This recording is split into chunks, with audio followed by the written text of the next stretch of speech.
Hey everyone, this is Wei and welcome back. Let's do a drawing of a bowl of fruit, and I know it sounds really boring, but there's actually so much good stuff that you can get out of it, and it's a really good exercise. So I'll talk about all those important factors along the way. Alright, so let's draw this bowl of fruit.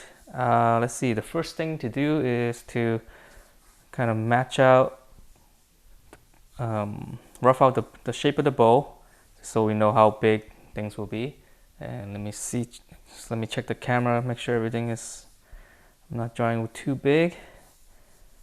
Okay, so this is pretty normal stuff, right? Just basically a bowl shape, and it's kind of like a cylindrical shape. So here's the bottom of the base, and when you guys do draw these cylindrical shapes like this, just go all the way around. You know, always try to draw the back of it too. Don't try to just do one lip, because if you do that, your right here where it turns, you'll most likely be a little bit off, if not, totally wrong.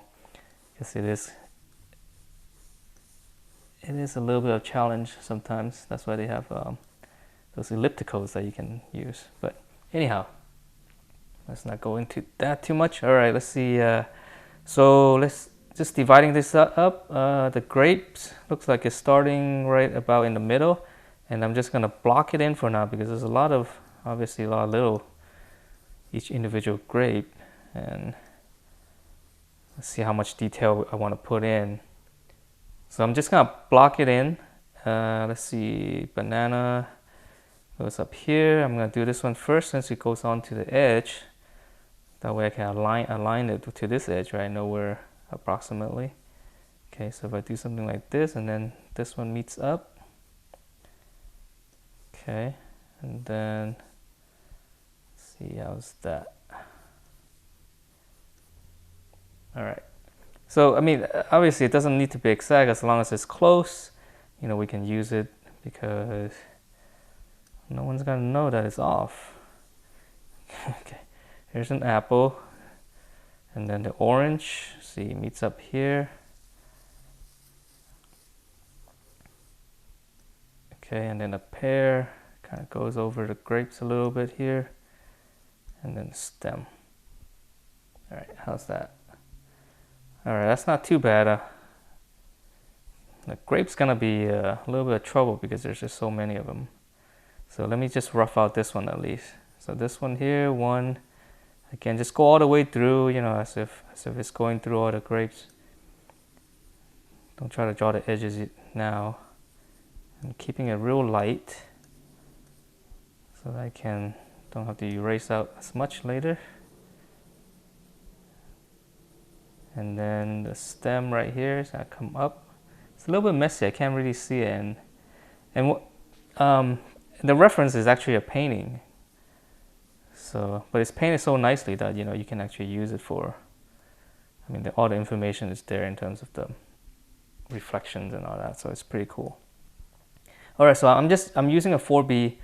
I'm just gonna go ahead and start shading, and I'll start with the apple since it's right in the middle, because I don't want to do the grapes yet. This is too much work. Might be a little bit too long for the camera. So, in terms of the apple, it's red, so it's actually really dark. When red turns into black and white, it's almost black. So this one is actually gonna be pretty dark.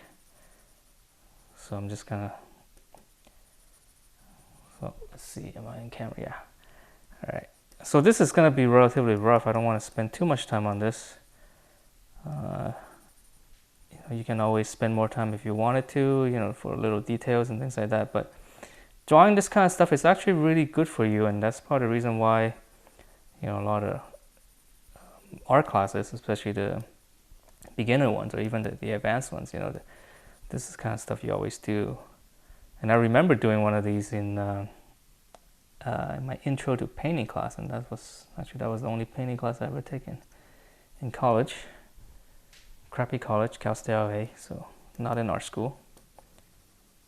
And it was really good, because you get to learn, there's just so much stuff about the fruit, right? I mean, there's different colors and shapes, and it's all on top of each other, so it's just a really good exercise.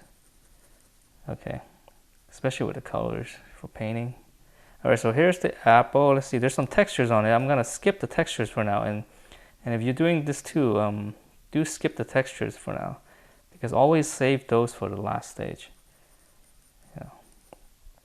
Unless there's something distinct about it and you need it for placement or whatever to get the other parts accurate.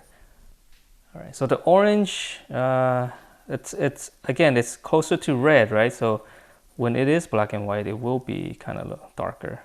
So judging from the value of this, the color of this orange, I don't know. It's almost middle gray. I think if you turn into black and white, it's probably middle gray. So let's just go with that, and we just make it a little bit lighter than the apple, right? So that you get nice little contrast. Then here's a little edge here, and then here is the pear. So the pear is green, so this one's actually gonna be pretty light when it's black and white. And then the stem. All right, stem's pretty dark. All right, so just a little bit of shading on the edge right here, real light. That should give it some form, and we could always go in and darken things a little bit more. Now this edge right here, you see where the orange meets up the pear? It's almost the same. I would say the orange is probably darker if you were to turn into black and white. And and the reason I point that out is because it's an important distinction, so that you can separate the orange and the pear. If these were exactly the same, then you will lose that dimensionality, right? You will lose that shape. So that's why these kind of exercises are really good, because there's just so many edges, going in front and things coming forward and things like that. So you kind of have to play with that. Like, even if this is in the reference is the same, just make one of them darker, because you do have that freedom, your freedom of expression, and you have to do that in order to make the the drawing come alive, or else it'll be really boring. So as much as you're working from reference, those are things that when drawing a fruit bowl, you gotta work out. It's kind of like finding a solution, to make it interesting. All right, so here's the lip of the bowl. I'm just kind of outlining it a little bit because it is white, so I want to keep that. And then there's the dark edge. See how we're doing? Oh, gotta push this up a little bit. Gotta check the camera once in a while. All right, so let's go down to the banana.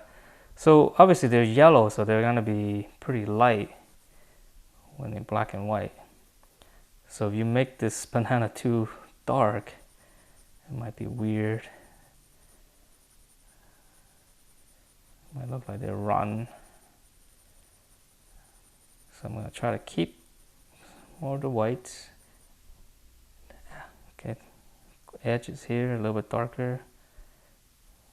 Try not to do one continuous hard line, because if you look at it, there's a lot of little variations on it, and that's what gives the shape and also the realism of it. Okay, highlight this.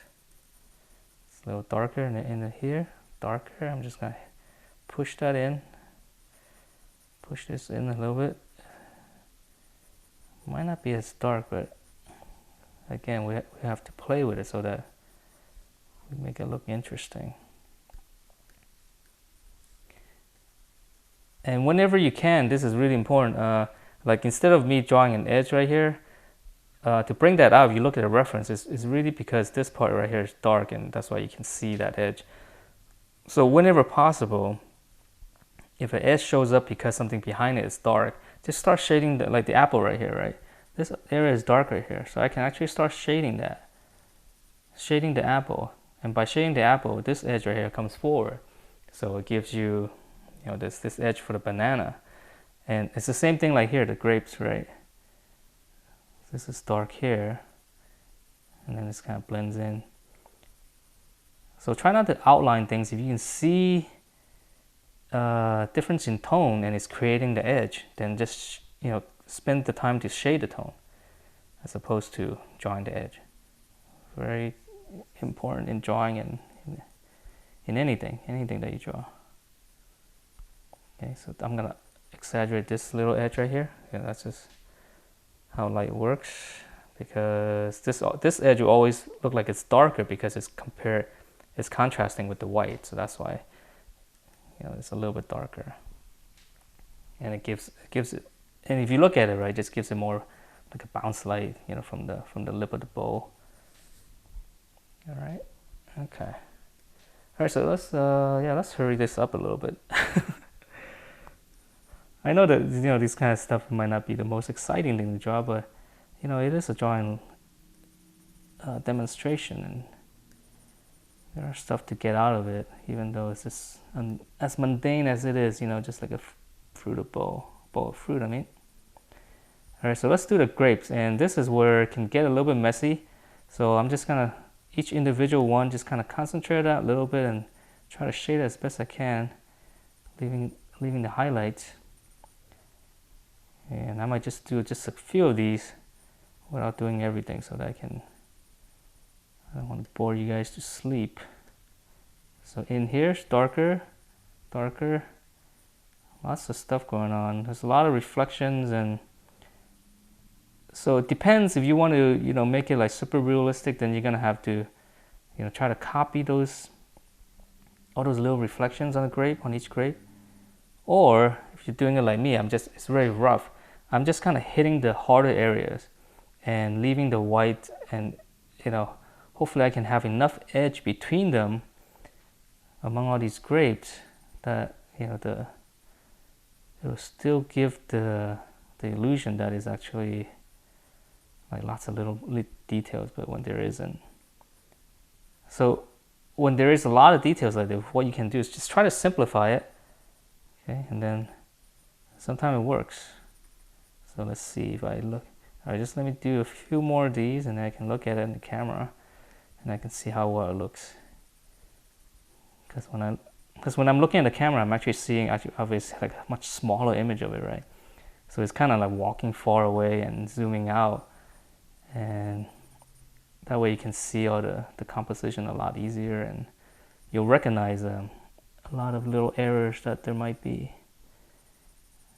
And the effect of that is really the same as, you know, what they call seeing it with a fresh eye.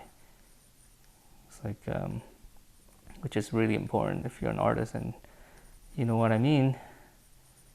It's like you do a drawing, you walk away, you know, let's say like 5 hours later, you come back and you look at it, you're like, ooh, it's like all of a sudden you see all this stuff, right, that you never seen before. And that's what I mean by seeing it with a fresh eye, because your mind has forgotten, you know, that you stared at this drawing for, like, you know, however long that you've been doing it. All right, so let's look at the grapes. I'm looking at it from the camera, and okay, I mean, it kind of works, right? I mean, you could use more detail, but again, that's just a matter of spending more time at it. So, and same thing with this grape. These grapes right here, it's a little bit darker, so it's gonna go even darker. So you can almost give it like a quick shade like this, and then, you know, as I do the rest, and I can always bring back the highlights with the electric eraser. So let's work on the bottom of the bowl. Maybe I can quickly wrap this up without going too tedious. There's a lot of reflections going on here. So this is overall a slightly darker tone. And reflection here. Again, could be very complicated. Depends on how much you want to go to the extent of details that you want.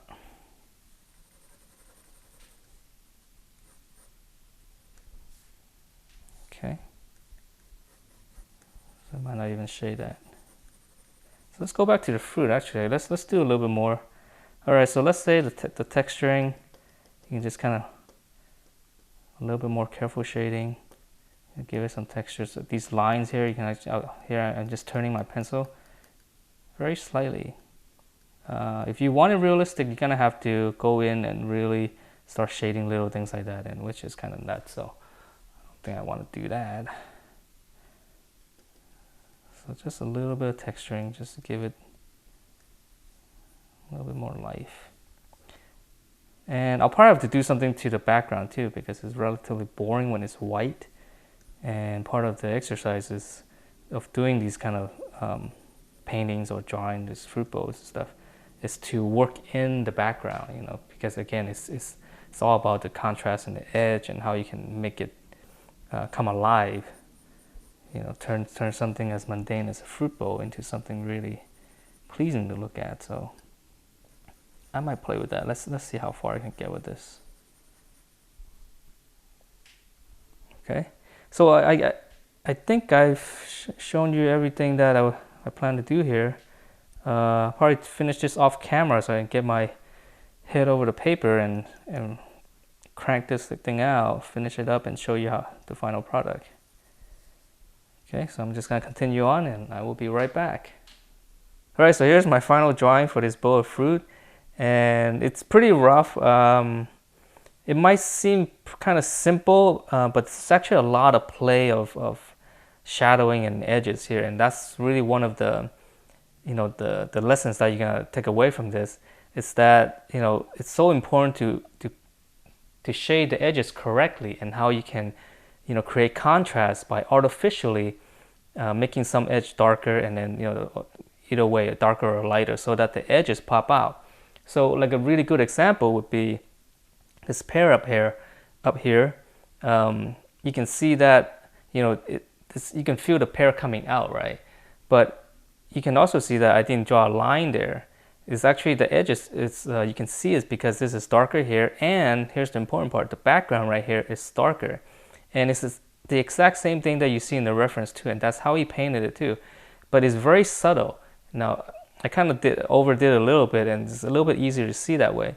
But you can see how something like this, which, you know, if you just consider it, like this part is so much, this part of the background is so much darker than this, but it still works because it lifts up this pear, which is the important thing.